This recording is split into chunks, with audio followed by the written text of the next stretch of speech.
అందరినీ దైవంగా భావించడం హిందూ సంస్కృతి. ప్రపంచం మొత్తం మీద హిందూ మతంలో మాత్రమే, హిందూ సంస్కృతిలో మాత్రమే ఈ భావం సాధ్యం. అందుకే దైవతత్వం హిందువులకు తెలిసినట్టుగా, ఋషులకు తెలిసినట్టుగా మరొకటికి తెలియలేదు, తెలిసే అవకాశం కూడా లేదు. సగం దేవుడు, సగం కాదు, ఇది దేవుడు అది కాదు అని విభాగాలు చేశాక మిగిలింది ఏమిటో చెప్పవా? దేవుడు కాకుండా మిగిలిందంటూ ఏదైనా ఉంది అంటే దేవుడు అపరిపూర్ణుడు. అపరిపూర్ణుడు ఎప్పుడు దేవుడు కాజాలడు. అపరిపూర్ణులో మనమంతా ఉన్నాం కదా. ఇక్కడ మీరు అక్కడ కూర్చున్నారు, ఇక్కడ ఉండలేరు. నేను ఇక్కడ కూర్చున్నాను, అక్కడ ఉండలేను. అక్కడ ఇక్కడ ఉండగలిగిన వాడు చిట్టి పెళ్ళారయ్య, ఆయన దేవుడు అవుతాడు. ఒక చోటే ఉండేవాడు, ఇంకో చోట లేనివాడు, ఒక పని చేయగలిగిన వాడు, ఇంకో పని చేయలేనివాడు దేవుడు ఎలా అవుతాడండి?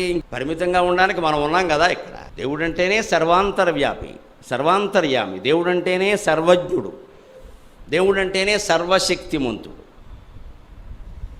అటువంటి సర్వశక్తిమంతుడు అన్నిట్లోనూ ఉన్నాడు.